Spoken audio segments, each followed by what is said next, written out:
എല്ലാ കൂട്ടുകാർക്കും ഗുരുദേവ നാമത്തിൽ നമസ്കാരം. ശ്രീ സിപ്പി പള്ളിപ്പുറത്തിൻ്റെ ഉണ്ണികൾക്ക് 108 ഗുരുദേവ കഥകൾ എന്ന ബാലസാഹിത്യ രചനയിൽ നിന്നും തേനുണ്ട പൂമ്പാറ്റ കുഞ്ഞുങ്ങൾ.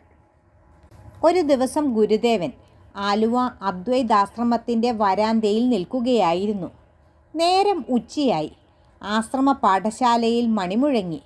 ഉച്ചഭക്ഷണം കഴിക്കാനായി കുട്ടികൾ പല വഴിക്കും ഓടിപ്പോയി.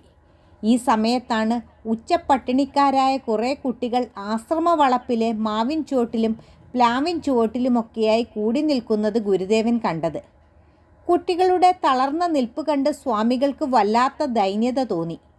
ഗുരു അടുത്ത് നിന്നവരോട് ചോദിച്ചു, എന്താ, ഇവർക്ക് കൊടുക്കാൻ പറ്റിയ വല്ലതും ഇവിടെ ഇരിപ്പുണ്ടോ? ഇതു കേട്ട ഒരു സന്യാസി ശിഷ്യൻ അടുക്കള ഭാഗത്തേക്ക് ഓടിപ്പോയി.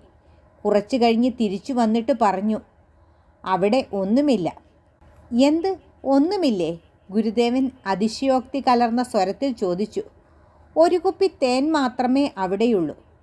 ശിഷ്യൻ വിറയാർന്ന സ്വരത്തിൽ അറിയിച്ചു. ഹാ, അത് കൊള്ളാം.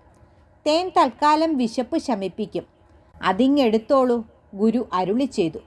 പറഞ്ഞു തീരേണ്ട താമസം ഒരു വലിയ കുപ്പി തേനുമായി ശിഷ്യൻ ഓടിയെത്തി.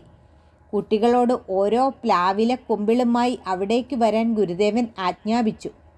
അവർ സ്വർണ്ണ നിറത്തിൽ താഴെ വീണുകിടക്കുന്ന പ്ലാവിലകൾ പെറുക്കിയെടുത്ത് ഓരോ കുമ്പിളി കുത്തി വരിവരിയായി ഗുരുദേവൻ്റെ മുന്നിൽ വന്നു.